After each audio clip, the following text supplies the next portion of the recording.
Hello dear students, good morning.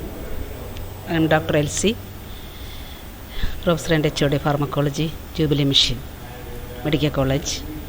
Okay, today's our topic is about general anesthetics. Before going to the class, let us have a silent prayer.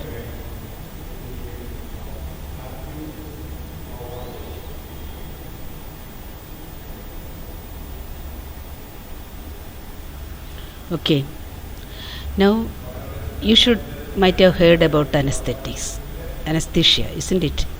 There are two types of anesthesia. One is general anesthesia and local anesthesia.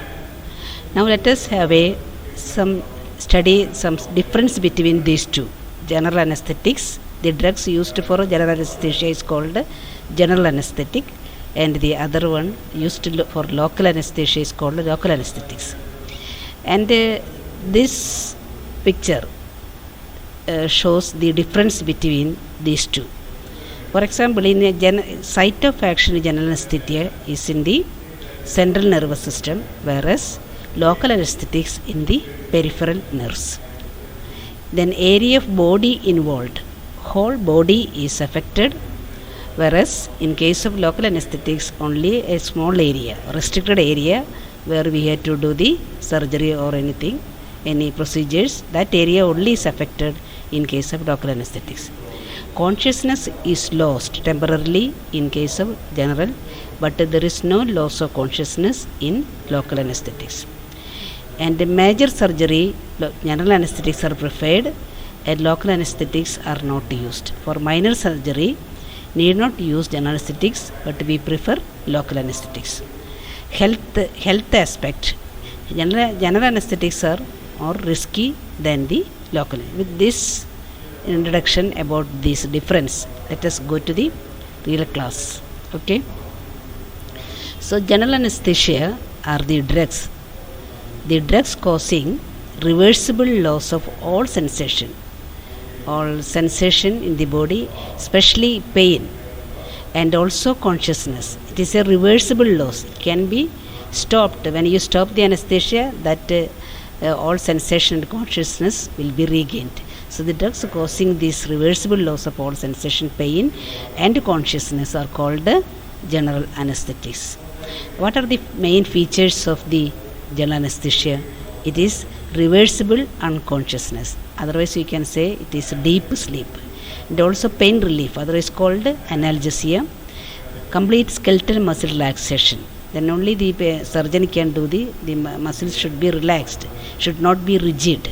And amnesia. What is amnesia? That is forgetfulness. That the patient should forget about his worries, etc. before doing the surgery. Then only he will have a sedative mood and can the smooth anesthetic induction and the maintenance can be done. And loss of all reflexes, including cough reflexes, all the reflexes, vomiting reflex, all should be subsided. Then only we can do the surgery smoothly. Okay. So these are the general ideal features, that is desirable features of the general anesthesia. Then what is meant by ideal anesthetic drug?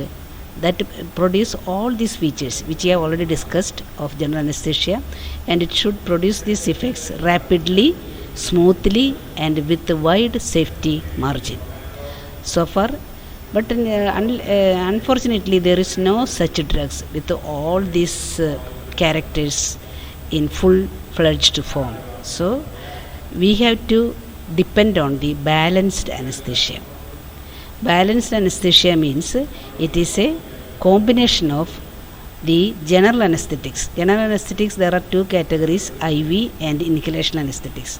IV, intravenously given drugs are called IV anesthetics, and by inhalational route given drugs are called inhalation anesthetics. Both these are used for generally for all the for doing surgeries. For IV anesthesia is given for rapid induction of the anesthesia, and maintenance of anesthesia is by giving inhalation. And also some drugs are given prior to the anesthesia, that they are called pre-anesthetics. Okay, What is meant by pre-anesthetics? These are the drugs given prior to general anesthetics. And what is the purpose? To compensate the drawbacks of general anesthesia. That means sometimes even though we have seen the features like analgesia, skeletal muscle relaxation, etc., even though these features are there, some general anesthetics are poor in these features. They may be excellent in some features, in sedation, may be excellent, but may be poor in producing pain, skeletal muscle. So we have to substitute extra added analgesic should be given to the patient who is getting a general anesthetic which is poor in analgesia. So such drugs are given before giving the general anesthetics. Such drugs are called prior to anesthetic drugs given. This is to make the anesthesia more ideal and smooth and rapid, also with minimal adverse effects. So it is a part of balanced anesthesia. In balanced anesthesia we use general anesthetic as well as the pre-anesthetics. The general anesthetic alone may not be sufficient to produce the smooth anesthesia. So in order to make it smooth and to compensate its drawbacks of general anesthetics, we give the such drugs are the usually the pre-anesthetic drugs are analgesics is added, sedatives extra is added, skeletal muscle relaxants are given. So such drugs are called pre-anesthetic drugs. So the balanced anesthesia is a combination of general anesthetics as well as skeletal muscle relaxants. Then classification of anesthetic. Now directly go to the classification. Classification: inhalational anesthetic agents are anesthetic gas. Nitrous oxide was the one which is used in almost all anesthetic. It's a very cheap drug and also can be it has got many merits regarding its anesthetic point of view that we are going to discuss. So it is available as gas in cylinders, but there are other general anesthetics which are given inhalational route are liquid in form. Actually they are available in bottles, liquids in the bottles container, and actually when they are attached to the anesthetic machine they get vaporized and that vapor is inhaled by the patient. Okay, such drugs which are available in the form of liquids these are the one diethyl ether. In simple form we will say just ether.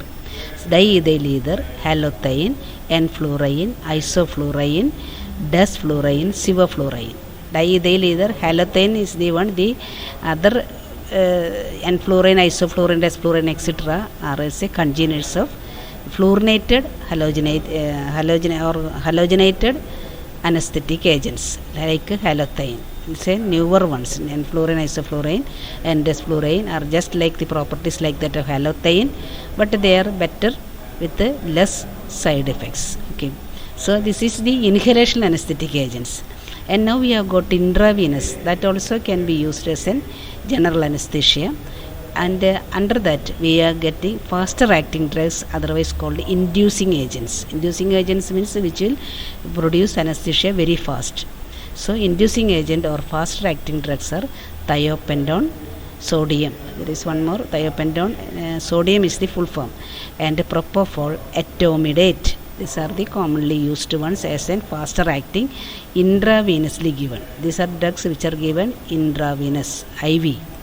Okay, then slower acting drugs are the diazepam, lorazepam, midazolam. They belongs to a group of drugs. The material learned under sedative hypnotics, benzodiazepines. All these are benzodiazepine groups. These are the drug name: diazepam, lorazepam, and midazolam. And another group of drugs are ketamine and fentanyl. Fentanyl actually is an opioid drugs. So these are the this is the classification of inhalational as well as intravenous. Now coming to the mechanism of action of general. Now first we will discuss about the general anesthetics of the mechanism action. General anesthetics cause, what is the main action? It will cause the CNS depression. Depression gradually when the patient inhale the drug.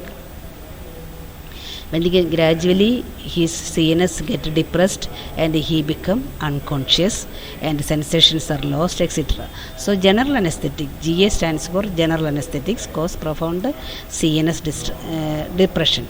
When thalamus or reticular activity system is depressed, it causes unconsciousness. When hippocampus area is affected, it will cause amnesia, otherwise called forgetfulness, forgetting the worries and problems in his life, so that he will be very quiet during the surgery. And spinal cord is also undergo, it is a part of central nervous system. CNS stands for central nervous system, and that also when suppressed, the patient cannot move, immobility. Even if you are giving a painful stimulus, the patient cannot move, the muscles are very flaccid. Okay, so this is the mechanism of action, profound CNS depression, and which all site it is depressing, accordingly you will get all the symptoms.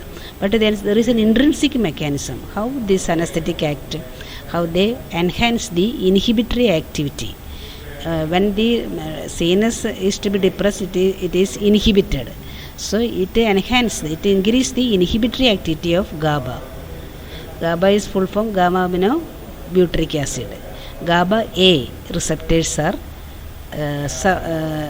activity is enhanced. They act either by enhancing, stimulating the inhibition of the receptors in the brain, either GABA A or glycine receptors. Another mechanism is suppress. It can either enhance the inhibitory action or it can suppress the excitatory activity. That excitatory activity is suppressed through the NMDA type of glutamate receptors. Glutamate receptors has got different types under that. That is called, actually it is a glutamate receptor. NMDA type glutamate receptor is suppressed. Either it suppresses the excitation or it enhances the inhibitory activity. That is the intrinsic mechanism of the general anesthetics. Okay. Now we will study, when you give an anesthesia, what all signs you can see. There are different 4 stages of inhalation anesthesia. When the patient is given anesthesia, gradually he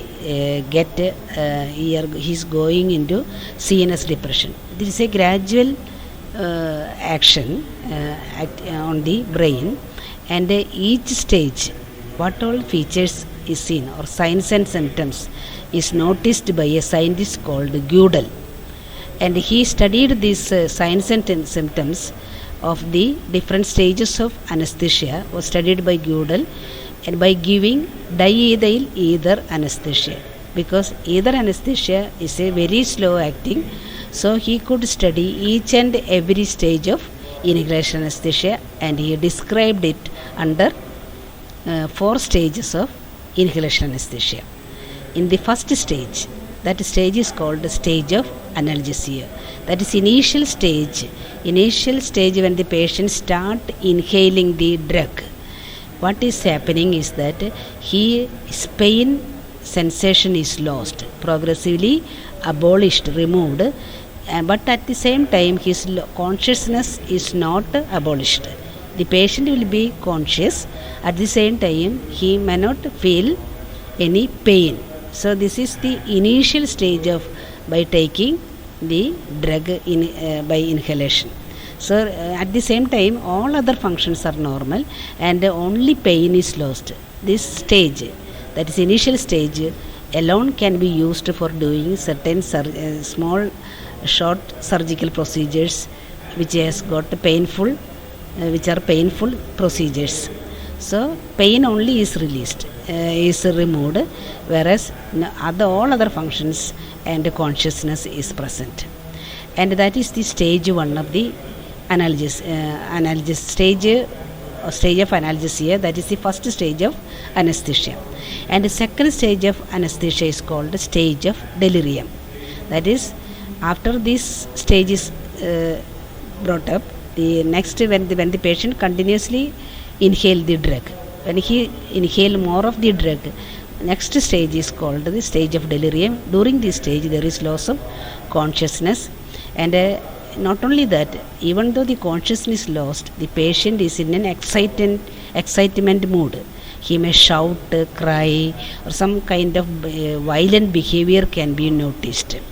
And also there would be vomiting, irregular respiration, increased muscle tone, increased rigidity of the muscle. And actually this is an unpleasant, undesirable stage. Actually an anesthetist as well as surgeon does not want this stage. But when this stage of delirium is due to the suppression of the inhibitory centers in the brain. When the inhibition is lost, patients start doing shouting, crying, etc. There is no inhibition for the patient during this stage because inhibitory centers is suppressed. So this is a stage of excitement or a stage of delirium, and this is very unpleasant, undesirable stage. But nowadays we don't see this stage. Initial stage, after immediately the patient goes into the third stage and stage of surgical anesthesia. This is because this stage is seen only with either anesthesia, because either anesthesia is slowly inducing anesthesia. In slowly acting drugs only, this stage is of delirium, which is an unpleasant, undesirable stage, is noticed, and it is not an desirable stage. Nobody or anesthetist or the surgeon does not want this stage.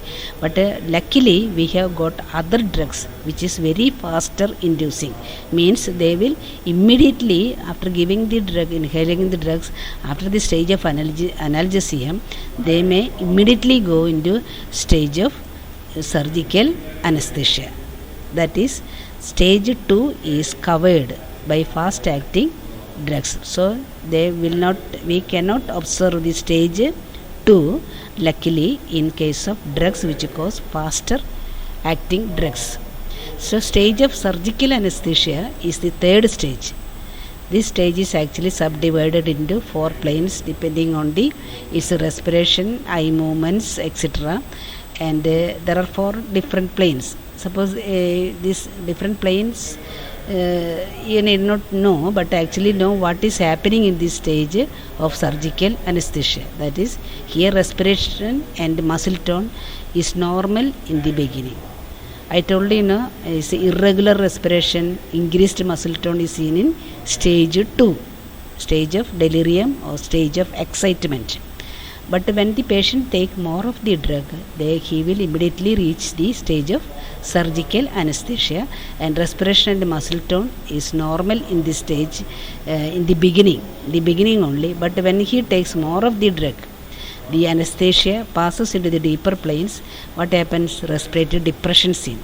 And during this stage, the patient may need artificial ventilation through this respiratory intubation and artificial respiration is needed in this stage, and followed by respiratory depression, and then there is gradual loss of all reflexes, and the muscle is completely relaxed. In the beginning, muscle tone is normal, but when the patient goes into the deeper aspect of this anesthesia, his respiration become depressed, and we have to intubate the patient with artificial ventilation, and there is loss of all reflexes, cough reflexes, laryngeal reflexes, all reflexes are lost, and there is complete relaxation of the skeletal muscles. And the loss of eyelash reflex is suppose you can if you are going into the operation theater, you can see that the anesthetist is touching the eyelash and just to see whether the patient is closing his eyes. That means if he is not closing his eyes by touching the eyelash, that means the patient is in a stage of surgical anesthesia. And a skilled anesthetist should keep this stage maintained. The skilled anesthetist should maintain this stage without going into the next stage. That is, the administration of the English anesthetic should be maintained in such a way. The flow of the gas or the vapor should be adjusted in such a way that the patient always remains in a stage of surgical anesthesia during which surgery is done. So surgery is done in this stage of surgical anesthesia. and there is complete relaxation of skeletal muscle and reflexes. There is no sensation or reflexes are lost, and patient is on intubation with artificial ventilation. And after the surgery is finished, he removed the inhalation anesthetic administration, and the patient gradually recover from the anesthetic stage. Suppose the patient unknowingly give more of this drug again, instead of maintaining the surgical anesthesia, if we give unknowingly, injudiciously give excess of the drug, there is a stage called fourth stage, that is called stage of medullary paralysis. So the anesthetists should be very, very careful to control the flow of the anesthetic gas or vapor to the patient. There is a flow meters with a knob to control the flow of the gas or the vapor. Otherwise, if he is giving excess dose, there is chance for death of the patient even on the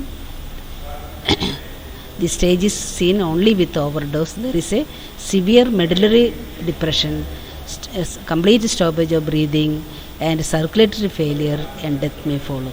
So this stage is a very dangerous stage. This should not occur by a skilled anesthetist. But even though there are 4 stages, all these 4 stages are seen with a slowly acting drug like diethyl ether. Clinically, what you see, only 2 stages. Very rapidly, most of the nowadays we are using very rapidly acting drugs. So we can see only a stage of induction, that is including both stage and 1 and 2 together is called stage of induction, and stage of surgical anesthesia, that is stage 3. The second stage is almost not observed in fast acting drugs. So these are the different stages of anesthesia can be asked for your examination. And what are the techniques of general anesthetics? There are different methods to give the anesthesia. One is called open drop method. Open drop method is that just keeping a gauze piece over the mouth and nostrils, and just pour the drug into this mouthpiece and this gauze piece, drop by drop. Either or sevoflurane can be used in this way. Very simple method.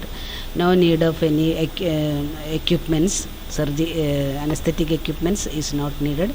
Just drop by drop we pour the drug over the gauze piece and ask the patient to inhale. And when the patient inhale, he gets the anesthesia. And through anesthetic machine, there is open system. The anesthetic is removed after a single use. That is called, once the drug is used, that is completely removed from the body. And there is closed system where the anesthetic is reused after passing through soda lime, removing the carbon dioxide. So there are 2 methods. There are anesthetic machines you might have noticed in the theater, and there are 2 methods through the anesthetic machines. That is, open system means once the gas is inhaled, the patient when exhale, when the gas is removed from his body. In the closed system, even though gas is used, that gas, when patient exhale, it is passed through through soda lime, in a bottle containing soda lime, and that will remove the carbon dioxide. And after passing through soda lime, the same gas can be reused. And what is the advantage of this closed system? Very costly drugs, we can use the anesthetic drug again and again after purifying it. Means by removing the carbon dioxide from the patient, the closed system, the drugs is once used and it is reused. The open system, once it is used, that is removed. In open system, we are just using the drug only once. But in closed system, we can use the drug again and again by purifying it by passing through soda lime. And this will remove the carbon dioxide only from the patient, and that only contain oxygen and the anesthetic gas. And in this closed system, sevoflurane cannot be given through closed system because it may induce toxic metabolite when passed through soda lime. So sevoflurane cannot be used in closed system. Now coming to different anesthesia. First of all, diethyl ether anesthesia we will study. It is a colorless It's a pungent smell, irritating smell, volatile liquid. It is available in liquid form in bottles, and when it is attached to the anesthetic machine, it gets vaporized, and that vapor is inhaled. And what is the merits of this diethyl ether anesthesia? It causes good sedation, analgesia, and is excellent in skeletal muscle relaxation. It will produce very good skeletal muscle relaxation.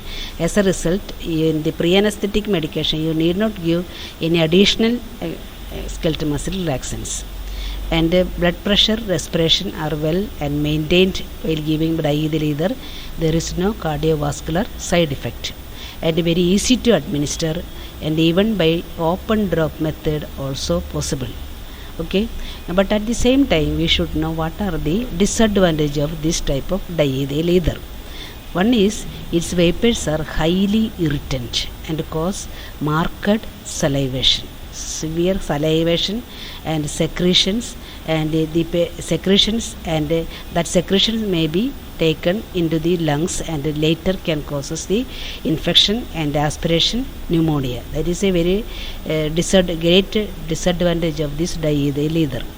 And another thing is laryngospasm and bronchospasm can produce, being a pungent liquid, pungent vapor, irritating vapor. It can causes the contraction of the bronchi, and asthma patients it is not a good drug.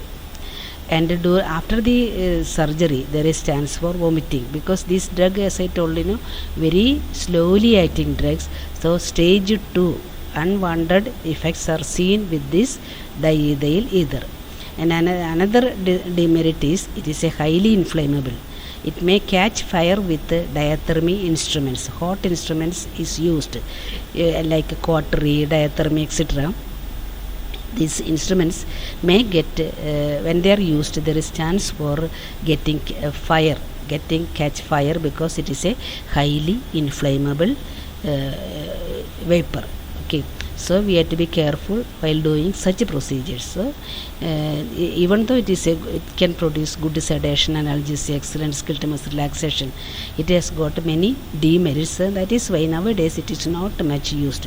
One very good advantage is that it can be whenever there is no remote areas in village and all, when there is no anesthetist or skilled anesthetist, or the anesthetic apparatus is not available, this drug can be used just keeping a gauze piece over the mouth or the nostrils, and by dropping the liquid over this gauze piece and which will cause the anesthesia. Okay,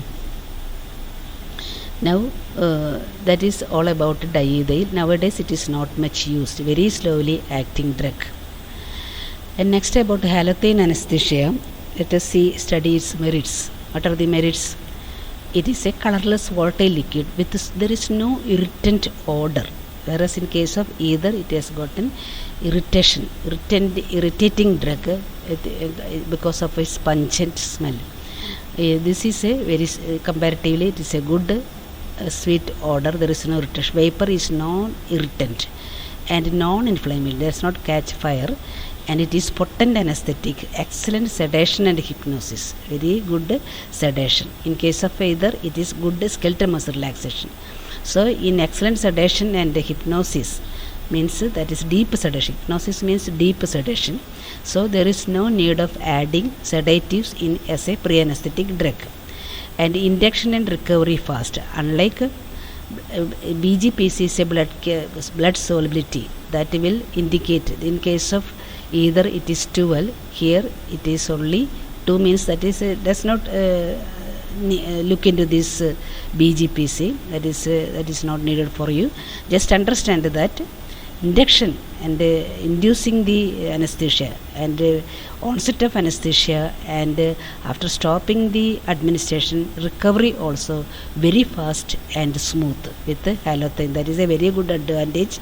Unlike either is slowly acting, and not only that, in this stage there is no stage 2 delirium stage, excitement stage, which is very unpleasant and undesirable stage, is not seen with the halothane. That is a good And not only that, in either we cannot use it in asthma patient because it will causes further bronchospasm. Here it causes bronchodilation.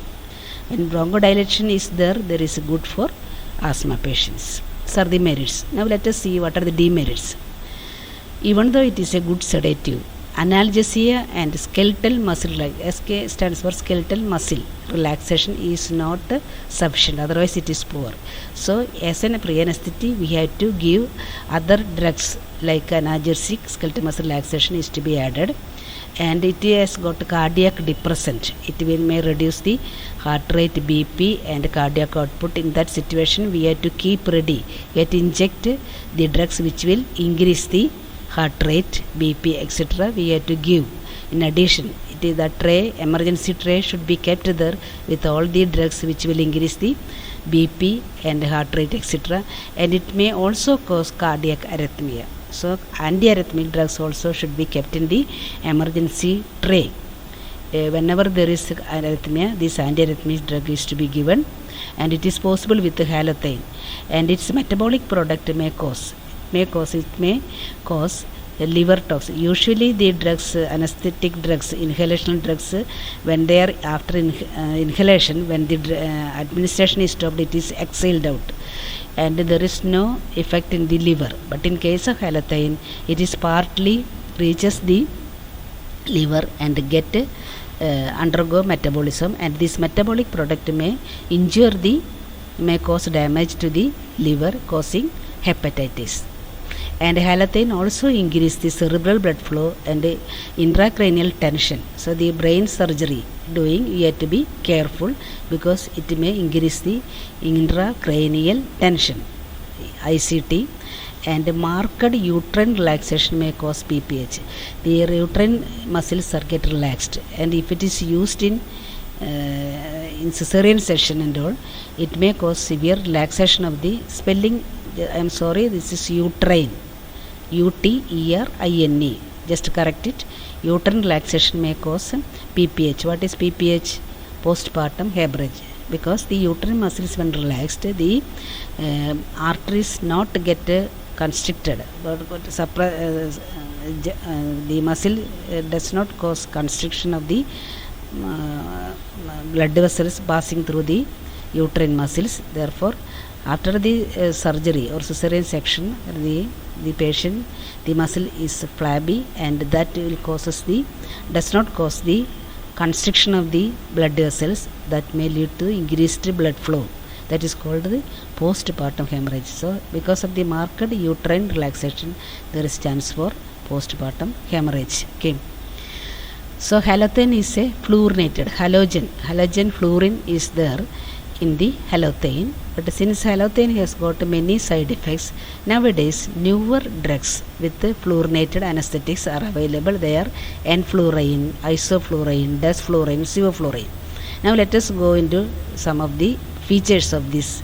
Of this, isoflurane is they are comparatively less potent than halothane, but the very advantage is that toxic side effects are very less than that of halothane, and less arrhythmia, less hepatotoxicity, faster induction and recovery than halothane, and better skeletal muscle relaxation, etc. And but the only thing is that they are, even though very less toxic, some costly than their halothane. Of course they are costly, but they are less toxic than halothane. Generally any one of these can be asked. Usually isoflurane can be asked, and others also. And fluorine nowadays is not much used, so may not be asking for your examination. Others, any can be asked, so you can write the mechanism of action like that of general mechanism we have discussed under mechanism of action. You can write anything is asked about as a short note.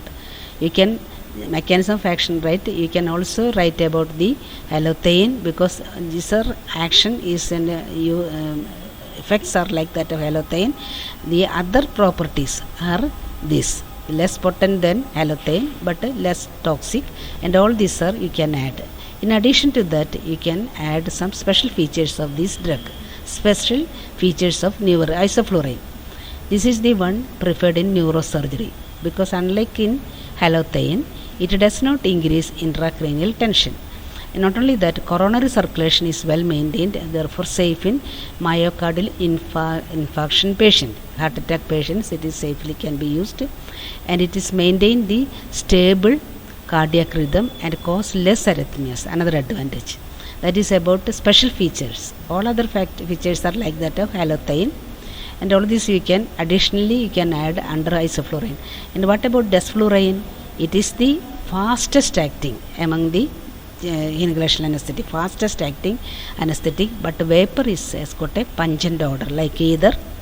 Therefore it can cause cough, laryngospasm, breath holding, etc. That is the special feature about desflurane. What about sevoflurane? Sevoflurane is a very pleasant drug, no pungent odor, and rapid pleasant induction and recovery, and good for both, even for OP patients. In the side room you can use sevoflurane anesthesia for short surgical procedures, and also for IP inpatients, and even for children. Such a smooth pleasant induction or even for children can tolerate sevoflurane well. So in the pediatric cases sevoflurane is better than other inhalation anesthetics. But one thing is that it's a very costly drug. Still it cannot be reused as in open system, never used in closed system, because when it passes through the soda lime, it produces a metabolic product called, which is toxic to the kidney.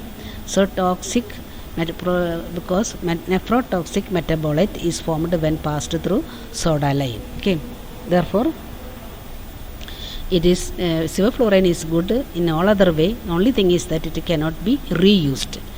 Then lastly we will talk about enflurane, which is not used now because it may induce seizures in epilepsy patients. Even in normal patients it may induce epileptic seizures, so not used nowadays. These are the newer agents like halothane, fluorinated anesthetic agents. Okay, now we have finished both the halothane and related drugs, either anesthesia, and lastly nitrous oxide anesthesia. Let us see what is its merits.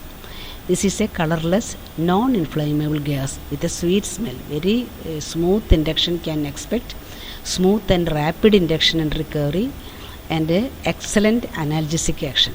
It is excellent in analgesia. Even with a small dose of nitrous oxide, you can do some of the surgery without the patient feeling the pain. Analgesic action. Similarly, there is no organ toxicity liver, very safe drug to kidney, liver, CVS, cardiovascular system, respiratory system. There is not much a problem. But what is demerits? This is a least potent. That means this drug cannot be given single. This halothane is a very powerful drug. Halothane alone can produce anesthesia. But this nitrous oxide is a very least potent drug used with the other potent. It is always to be combined with the other anesthetic agents. Usually it is given as 70% of nitrous oxide and 25% of oxygen and plus halothane, because for the drug to produce anesthesia, the whole alveoli is to be filled with nitrous oxide. If whole alveoli is filled, that is 105% or even full alveoli is to be filled with nitrous oxide, then only it can produce anesthesia if used alone. That is not a practicable thing, because we need oxygen for our body. So what we are doing with the nitrous oxide is that we give nitrous oxide along with oxygen and the rest of this halothane. Halothane is a powerful anesthetic agent, potent anesthetic agent. So whenever nitrous oxide is used, it's a very cheap drug and is coming as a gas form, not a liquid form, unlike this halothane or either etc. But halothane or other isoflurane, sevoflurane, desflurane, all this can be used instead of halothane. Anyway, yet understand that nitrous oxide alone cannot produce complete anesthesia. But at a very small dose, even 30% of nitrous oxide can produce excellent pain relief. Small surgical procedures can be done with nitrous oxide by giving a small percentage of nitrous oxide. But for complete loss of consciousness, everything, we need the combination with other potent anesthetics, halothane or isoflurane or other halogenated agents you can use, potent agents you can use along with the oxygen. Then only you can use nitrous oxide. But the great advantage is that it's very rapidly acting. And not only that, it has poor skeletal muscle relaxation. Analgesic action is excellent, but skeletal muscle relaxation is very poor, and therefore you have to add it as a pre-medication. And repeated use, the repeated surgery in short period can produce bone marrow depression and WBC cells reduction, leukopenia, and can invite many infection when leukopenia occurs. So BM stands for bone marrow depression that leads to the leukopenia, etc. Repeated use, and this can cause diffusion hypoxia while stopping nitrous oxide administration. So the thing is, diffusion hypoxia means when the patient inhale, the nitrous oxide is present in the alveoli, and later through the blood circulation it reaches the brain, and in the brain this just like other anesthetic agents, this will causes the CNS depression.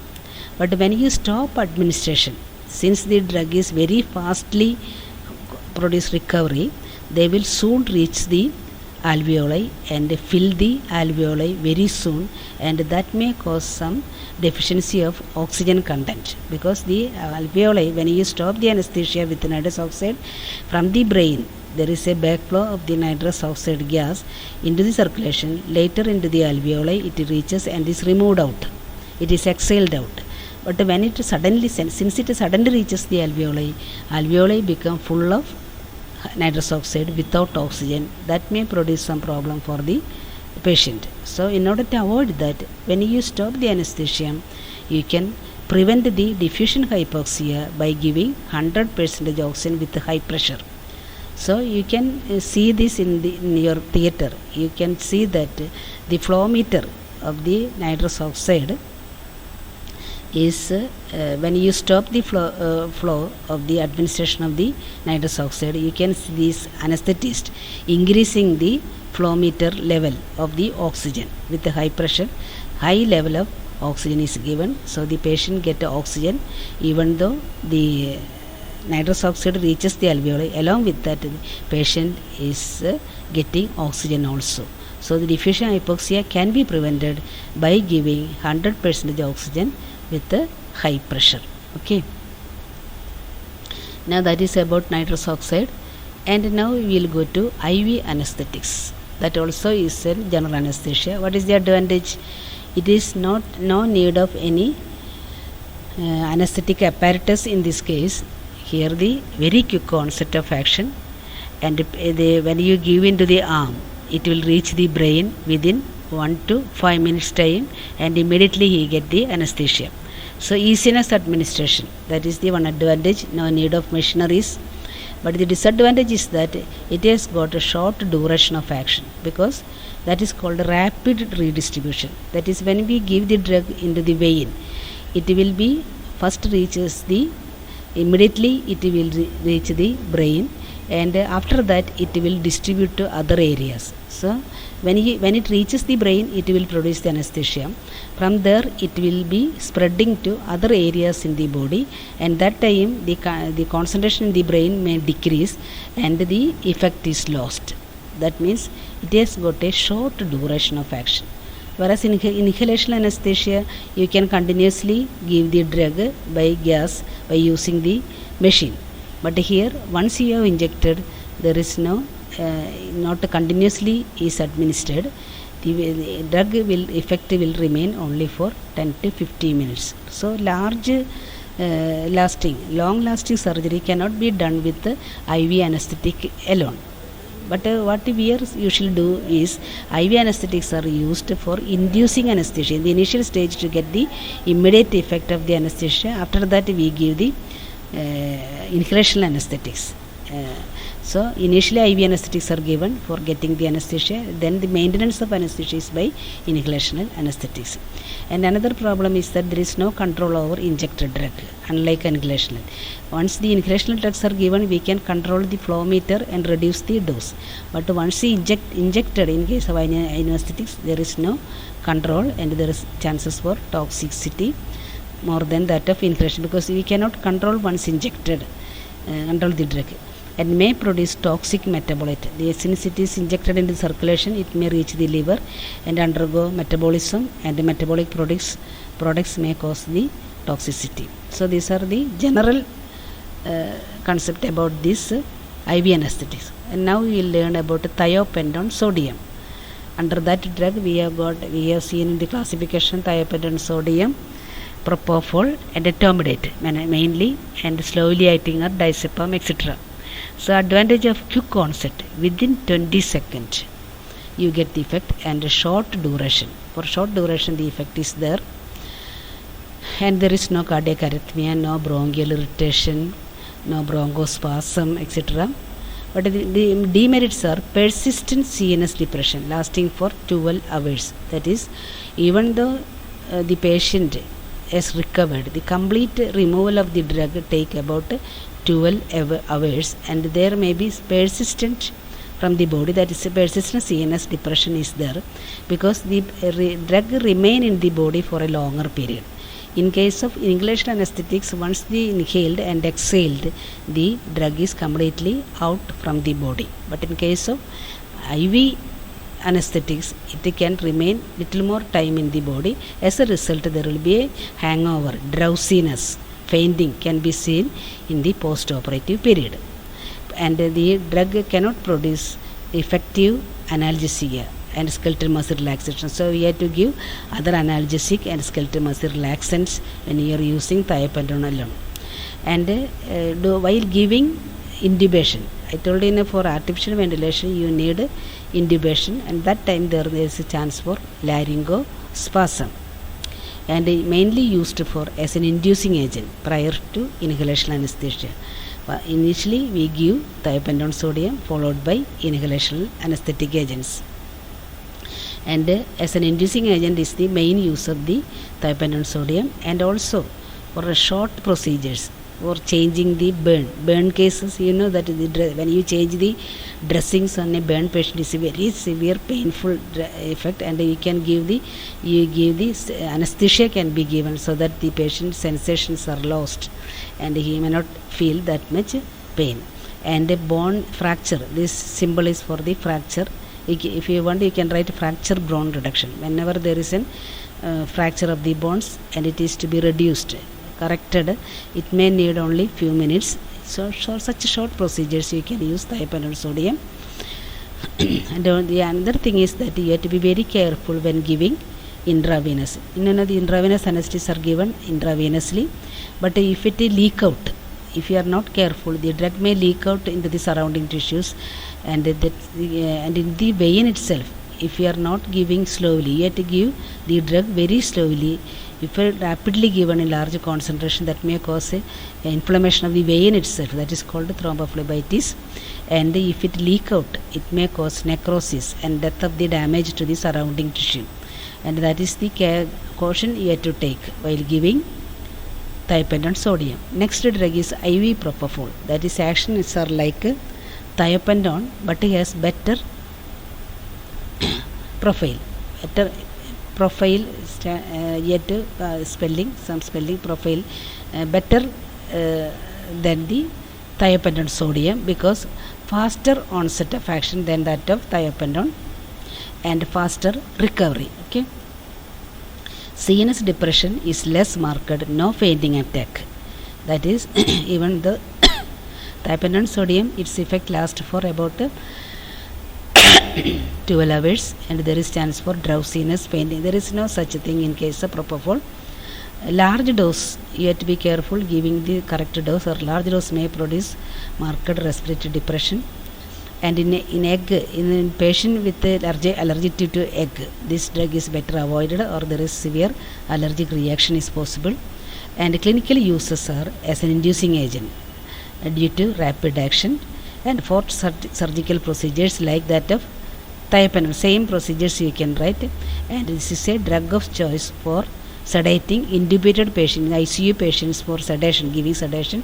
You can give this IV propofol, which is given intravenously. Short surgical procedures you have to fill up with the other procedures which I have mentioned under thiopentone. The all other, just like thiopentone, its uses. In addition, it is used, it's better for sedating the intubated patients in intensive care units. Okay, so these are the much about IV propofol. One more drug, it is the better used IV etomidate. It has got a cardiovascular stability is the hallmark. No CVS and respiratory depression.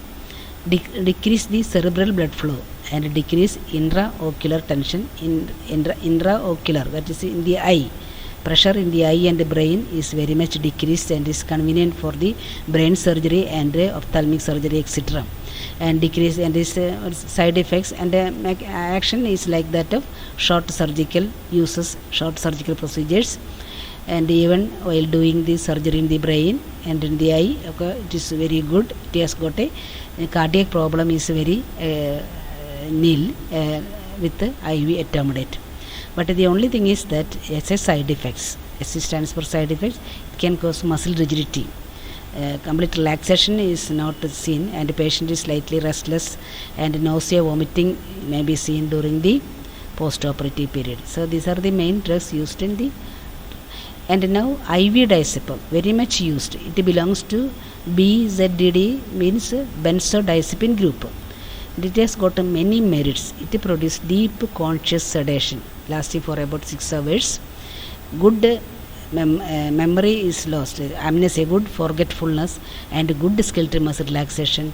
Post-operative period also is smooth and pleasant.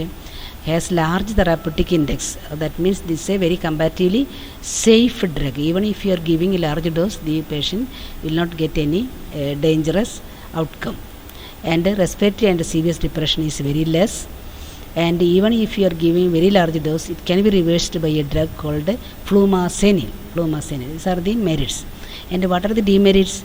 Very slower onset of action.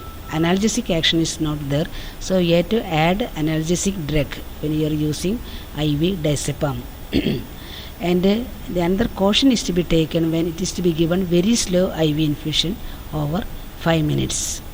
Rapid IV may cause death, so very careful while giving diazepam. Don't push the drug into the vein suddenly, rapidly. That may cause death on the theater, in the operation bed, on the theater bed. There is every chance the nurses should be very careful while giving diazepam. This is a very commonly used drug for inducing the anesthesia, but very much used by the surgeons, but very slowly over 5 minutes time. That means such a slow motion only you have to give the diazepam intravenously. Okay. Now clinical uses as an inducing agent prior to anesthesia. So many. Diazepam can be asked as a short note, and similarly isoflurane, halothane, etc., nitrous oxide can be asked.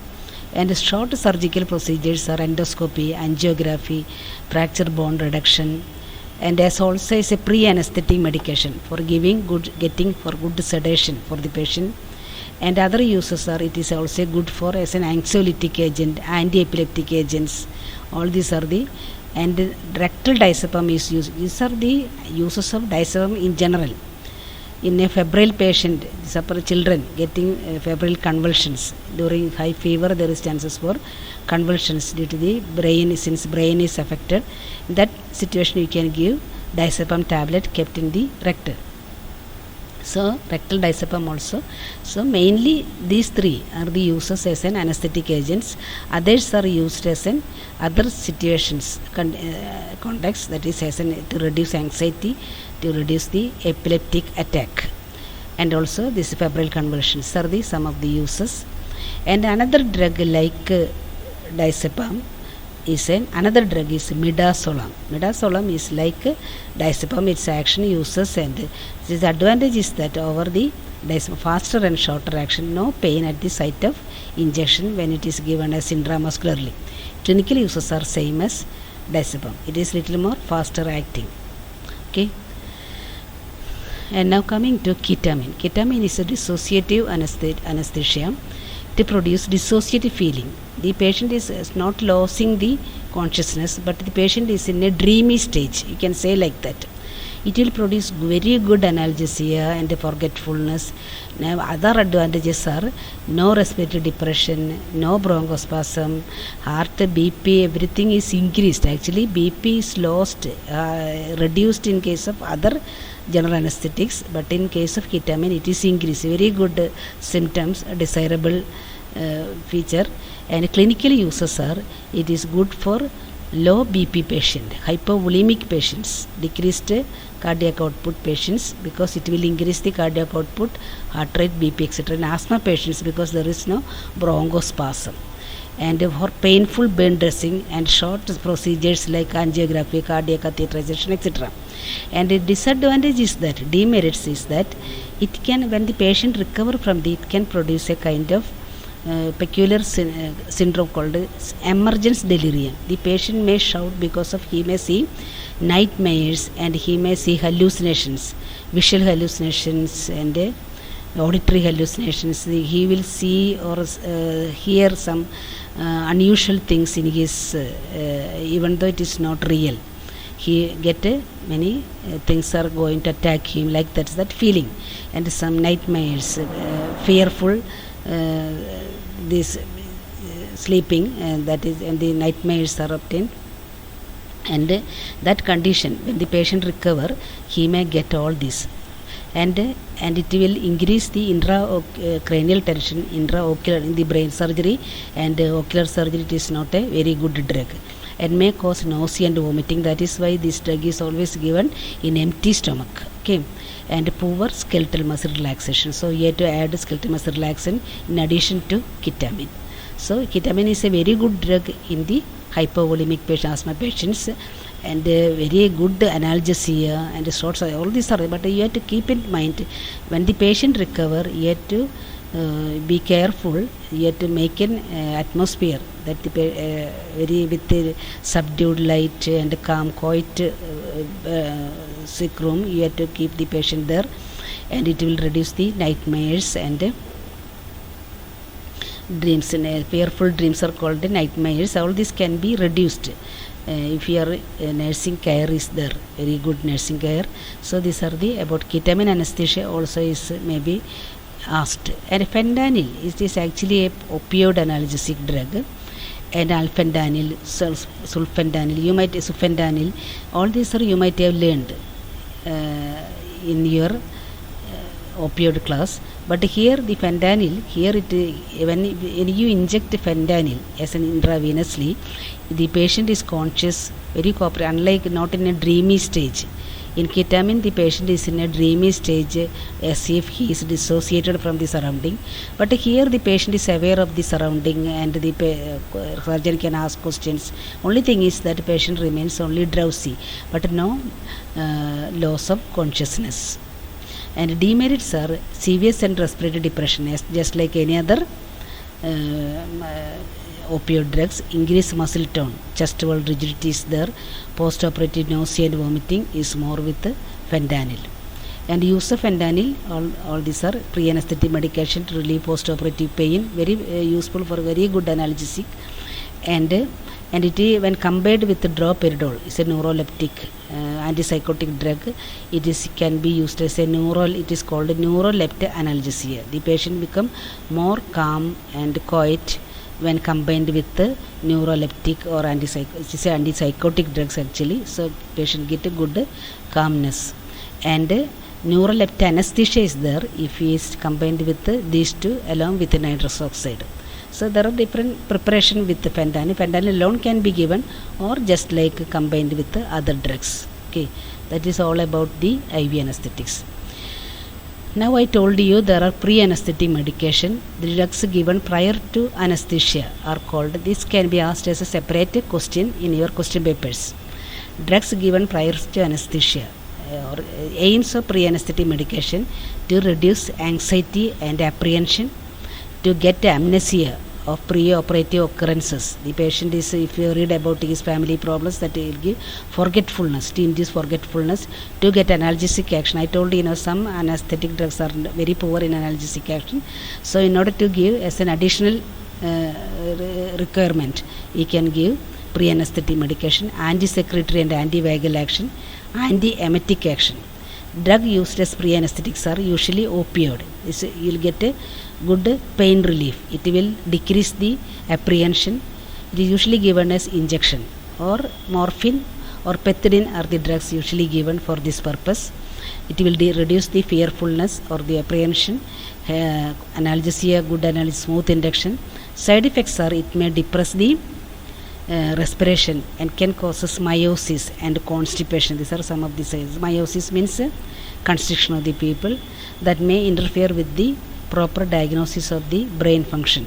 So these are some of the side effects of these opioids. The other drugs given as pre-anesthetics are sedatives. Diazepam usually given. If it is given in the previous day, it is given as usually orally, or the same day of operation it can be given as injection also. It causes calmness, tranquility, smooth induction, and respiratory depression is very less.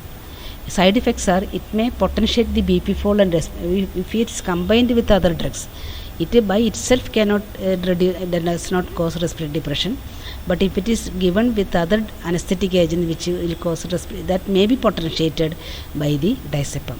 Some anticholinergic drugs like atropine, glycopyrrolate are given, and that is definitely given in all patients undergoing surgery. Atropine is given.